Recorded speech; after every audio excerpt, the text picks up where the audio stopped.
el privilegio, el placer de darle la bienvenida nuevamente a los viernes y a su espacio a Romy Aquili, que está con nosotros, así con aplausos. Buen día, Romy. Buen día, Meli, buen día. ¿Cómo Qué lindo estás? volver. Ay, Tenía unas sí. ganas. Te extrañábamos por acá, me también. preguntaban, algunos me decían, che, Romy no piensa volver, se queda en Italia para siempre. No. ¿Te viste tentada en algún momento? Mira, los primeros días lo pensé. A ver, es una nueva manera de vivir, que esto, ¿no? Lo que yo vivía allá, bueno, la calidad de vida, ya hay un montón de cosas muy interesantes. Claro. Pero hacia el final del viaje decidí que soy muy argentina, Meli. Extrañaba a mis amigas, mi trabajo, extrañé, bueno, esto, volver el asado. Estaba desesperada por comer un asado, Meli, desesperada.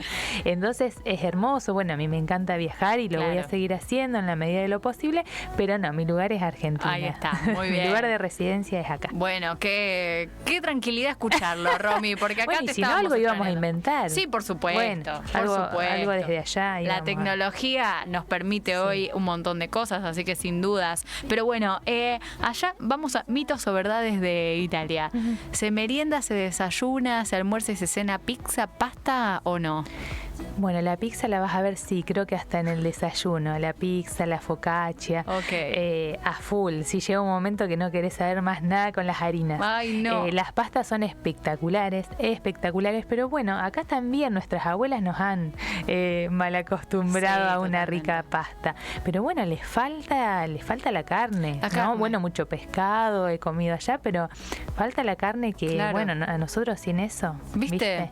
Y eso que uno piensa que no es tan carnívora como otros, no sé, se me ocurre, por ejemplo, yo me imagino una vida sin carne, pero es cierto que nunca tuve esa experiencia de decir, estuve realmente tantos días sin consumir la carne así como la conocemos nosotros. Es algo instintivo, te juro, una necesidad. Claro. Bueno, ¿y estabas contento ya con la playita? ¿Y el verano? Sí, la verdad que sí. Pero viste, a mí me gusta un poco de cada estación. Lo que fue bravo el cambio. Claro. Porque teníamos 39, 40 grados allá. Bueno, no sé cómo no me enfermé. Claro. Que vine fuerte de defensa porque fue muy abrupto el cambio. Claro, es más, llegaste en unos días complicados para nosotros. Sí, cuánto frío. Con la última ola de frío. Sí, que yo pensaba en vos, te juro, que lo ibas a sentir, pero un montón. No, tenía frío. Me medía la fiebre a ver si tenía fiebre, porque era temblar. Estaba en casa tapada con lo que tenía a mano. Estabas destemplada. Sí, lo sufrí un montón. Y esos primeros días, pero bueno. Tuviste muy lindas experiencias, sí, te vimos hermosas. Disfrutar, así que bueno, nos alegramos un montón y nos alegramos también de tenerte de vuelta. Hoy en este espacio que es el diván de Romy vamos a charlar de un tema muy interesante. Cuando me propusiste el tema, es más, hay una imagen que me pasaste que me pareció que te hace reflexionar un montón. Esto de romper el ciclo, ¿no? Y el poder de las palabras también. Exactamente. Ahí Mira, estamos lo dijiste viendo. y se me puso la piel de gallina, porque la palabra se encarna justamente en el cuerpo. Y vamos a hablar del significante o los significantes, ¿no? Que yo considero que son las palabras que nos marcan a lo largo de nuestra historia, de nuestra vida. A ver. Pensé en este tema porque se refiere puntualmente a aquello de lo que está hecha la neurosis, ¿no? Que es aquello, el padecimiento que tienen quienes vienen a análisis. Bueno, digo, quienes vamos. Claro. Yo también soy neurótica. Entonces, bueno, yo pensé en lo siguiente, que primero que es un tema importantísimo, que si bien tocamos muchos temas, lo habíamos dejado de lado porque por ahí es difícil de transmitir. Claro. Pero bueno, voy a tratar de bajarlo a tierra lo más posible. Bien. Bueno, siempre venimos diciendo que el psicoanálisis es el análisis del inconsciente y que es hablando, es a través de la palabra que se llega en algún momento a la cura. A mí no me gusta hablar de cura porque me parece algo muy, muy científico o médico, pero sí que llegamos a través de la palabra a resolver, ¿no?, los conflictos, los malestares inconscientes. Bien. Al menos parte, ¿no? Porque nunca nos curamos del todo. Claro. Siempre queda algo. Bueno, también es a través de las palabras que llegamos a ser, como dice Rolón en uno de sus libros, padecientes. también es a través de estas palabras que nos marcan que llegamos a sufrir y a padecer. Bueno, y terminamos en el análisis. A esas palabras Lacan las llamó significantes. En realidad, no es un término que él invente, sino que viene del campo de la lingüística. Claro. Él la toma de un lingüista que se llamaba Saussure. Lo que decía este lingüista es que el significante es la imagen mental de un sonido o de una palabra. ¿Qué significa? ¿Qué es la idea que nos hacemos, ¿no?, de esa palabra que escuchamos? Podemos decir la manera en que la interpretamos. Ok, claro. ¿Qué es lo que nos llega de esa palabra? Exacta. Y la manera en que la vemos, en que la interpretamos, ¿no? Una palabra tiene diferentes significados. Obvio. Según las personas y según desde qué posición la estemos escuchando. Exacto. Entonces, bueno, el significante, va a decir Lacan, es diferente al significado, porque un significante puede tener muy diversos significados, no coinciden, no hay un sentido único, claro, ¿no?, de una palabra. Entonces, el efecto de esos significantes sobre el sujeto son lo que constituyen el inconsciente. El inconsciente está hecho de todas esas palabras, de esos significantes que han marcado a la persona y bueno, que se repiten en la historia del paciente y que mayormente han sido dichas por otros. Eso también es muy importante. Cada significante se interpreta y se entiende en relación a otro significante. Uno nos lleva a otro, se va armando una cadena significante. Y cada uno, como dijimos, no tiene un significado único. Podemos interpretar una palabra, como digo, de muy diferentes maneras. Bueno, ¿qué hacemos en el análisis, Meli? En el análisis hacemos un trabajo de pesquisar, de encontrar cuáles son esas palabras, esos significantes que se repiten en la historia del paciente y que lo han marcado. No son cualquier palabra y no vienen de cualquier persona. Y que lo han dejado en determinado lugar. Entonces, ¿qué hacemos? Interrogamos esas palabras, esos significados, porque lo que queremos movilizar es la manera en que el paciente interrogó esa palabra. Claro. Eso es lo que le generó el malestar, el sufrimiento. Más allá de que hay palabras más amables que otras. Claro, ¿no? claro. Entonces, de lo que sufre el paciente es de la interpretación que ha hecho de esas palabras de otros. Les voy a dar un ejemplo para que aclaremos esto, que por ahí, como les decía, es complicado de entender. A ver. Un paciente, recuerdo, que me decía que tenía como una especie de inhibición, no podía hablar en público. Bien. Esto le generaba mucho malestar porque el trabajo que él hacía implicaba hablar en público. Es algo que lo encontraba con frecuencia en el trabajo. Claro. Y bueno, hacía crisis, ¿no?, de ansiedad, de mucho nerviosismo. En esa misma sesión, cuando él trae esta problemática, el significante que yo escucho varias veces a lo largo de esa hora de sesión es el significante tonto. Entonces lo tomo y empiezo a interrogar sobre esa palabra. Entonces él recuerda, ahí en ese momento aparece esa cuestión que se hace consciente, recuerda situaciones infantiles donde uno de sus padres se refería a él de esa manera, ¿no? Por ejemplo, cuando estaban haciendo la tarea o cuando hablaba sobre un tema, qué tonto, o decís tonterías. Claro.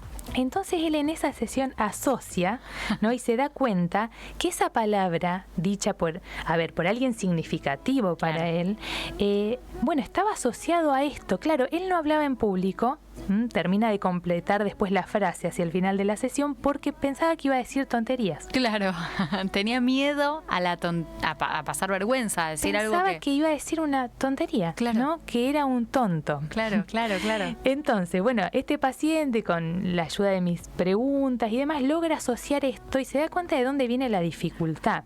Claro. ¿Por qué fue tan importante? Bueno, porque él se dio cuenta que esa palabra la dijo un otro.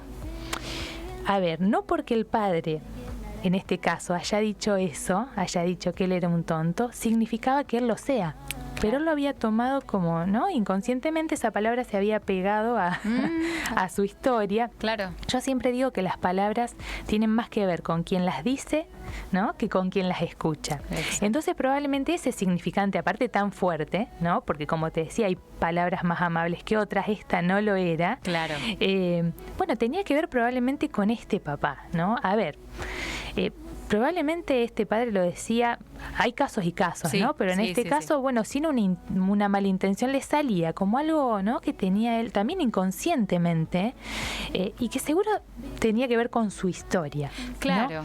Pero bueno, el paciente la toma y es ahí, fíjate que cómo había llegado a generarle un síntoma inhibitorio donde no podía hacer algo que a él le gustaba, pero bueno, le generaba muchísimo malestar y sus exigencias laborales le implicaban eso. Claro, ¿no? que Todo tanto el le costó, tiempo. claro, durante mucho tiempo. ¿Sabes lo que pienso también? Es diferente la connotación que un adulto puede darle a una palabra que a cómo lo puede tomar un niño. Por eso muchas veces como adultos tenemos que medirnos y pensar, porque no tienen los niños muchas veces el sentido de esta picardía, de entender algún chiste. Se me ocurre, bueno, el significado a lo mejor de que nosotros decimos, nos ha pasado que un niño nos rete por decir una mala palabra, por ejemplo. Esto no se dice, y es cierto, porque estamos inculcándole a ellos palabras que no se dicen y que nosotros a lo mejor se nos escapa. Y también esto tiene que ver muchas veces con el significado de las palabras que nosotros decimos y cómo pueden herir alguna susceptibilidad, porque los niños pueden tomarlo muchas veces como algo mucho más literal, sin entender el humor. Sí, y más en esas edades donde Exacto. Hay una cuestión también científica, la plasticidad cerebral, ¿no? Está haciendo todo ahí un desarrollo. Son los años más importantes, claro, donde se quedan grabadas las cosas más importantes, por lo menos a nivel inconsciente. Ahora, esto que vos decías de, bueno, cuidar las palabras, bueno, pero ¿qué pasa cuando eso es inconsciente en ese papá o en esa mamá? Claro. Por eso cuando viene un niño con alguna cuestión, bueno, yo trabajo mucho con los padres, para que con mis preguntas ellos puedan movilizar o ver lo que no habían podido ver. Exacto. ¿No? Eso es lo que empieza a romper el ciclo.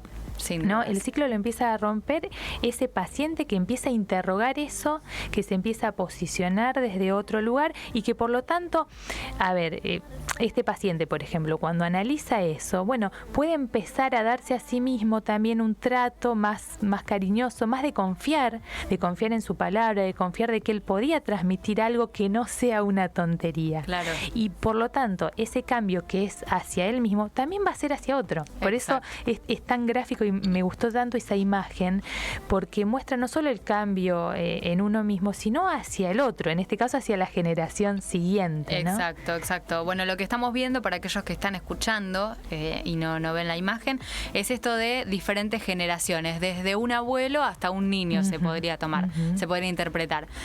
Un abuelo le dice a su hijo inútil. Este hijo replica en la próxima generación una palabra que es un insulto, que es estúpido. Y esto, acá se rompe el ciclo y una persona más joven lo que le transmite a su siguiente generación, que es un niño todavía, le dice te amo. Y este niño ya puede transformar y ya no dice un insulto, sino simplemente, bueno, grafica algo que le gusta. Este tercer eslabón es el que rompe la cadena. O sea, no es, mirar para atrás y esperar que un otro cambie, porque también en eso caemos en el análisis, ¿no? Y bueno, que yo estoy así porque tal, bueno, a ver, sí, pero él lo dijo, en qué contexto, a ver, interroguemos.